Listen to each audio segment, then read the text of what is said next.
13 दिसंबर को संसद की सुरक्षा में हुई चूक को लेकर गृह मंत्री अमित शाह के बयान की मांग कर रहे सांसदों को सदन की कार्यवाही में बाधा डालने के आरोप में सस्पेंड कर दिया गया है। सोमवार यानी 18 दिसंबर को कुल 33 विपक्षी सांसदों को लोकसभा से निलंबित किया गया है। राज्यसभा से सस्पेंड किए गए सांसदों की संख्या 45 है। निलंबन के मामले में अब तक सस्पेंड किए गए सांसदों की संख्या ऐतिहासिक तौर पर सबसे ज्यादा है। यह तादाद 1989 के राजीव गांधी के दौर से भी ज्यादा है, जब एक दिन में 63 सांसदों को बाहर जाने के लिए कहा गया था। तो आइए जानते हैं इस रिपोर्ट में कब कितने सांसद हुए सस्पेंड और सांसदों को सस्पेंड करने के क्या है नियम। 1989 में हुआ था 63 सांसदों का निलंबन। सांसदों को इतनी बड़ी संख्या में पहली बार सस्पेंड किया गया है। इससे पहले साल 1989 में हुआ था, जब देश के प्रधानमंत्री राजीव गांधी थे। उस समय 63 सांसदों को निलंबित किया गया था।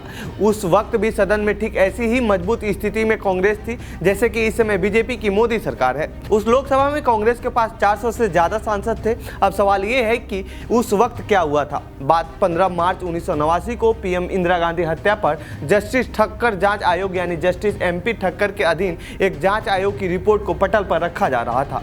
इस दौरान हंगामा हो गया। जब हंगामा काफी बढ़ गया तो 63 सांसदों को सस्पेंड कर दिया गया। हालांकि आज में और तब में फर्क ये है कि इस बार निलंबन पूरे सत्र के लिए है, जबकि तब सिर्फ हफ्ते के बचे हुए दिनों के लिए सांसद निलंबित किए गए थे।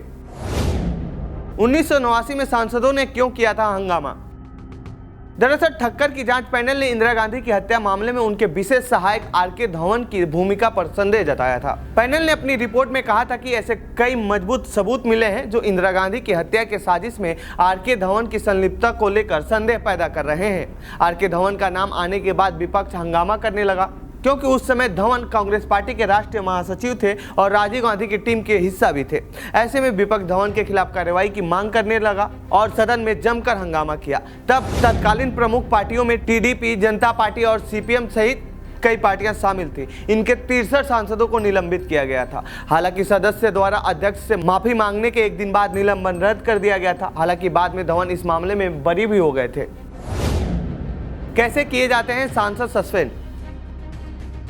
सदन की कार्रवाई से जुड़े नियम संख्या 373 में कहा गया है कि अगर लोकसभा स्पीकर की राय है कि किसी सदस्य का व्यवहार बहुत ज्यादा अव्यवस्थित है तो वह उस सदस्य को तुरंत बाहर जाने का आदेश दे सकते हैं। यदि सदन में सांसद उस लाइन को क्रॉस कर देते हैं जिसे नियमों के तहत बनाया गया है, या वे बेल में आकर हंगामा करते हैं तो नियमों का दुरुपयोग करते हैं और जानबूझकर नारे लगाते हैं, स्पीकर की बातों को सरासर नकार देते हैं, तो स्पीकर के पास ये पावर होती है कि वह उस सदस्य या ऐसे कई सदस्यों को बाहर का रास्ता दिखा सकते हैं।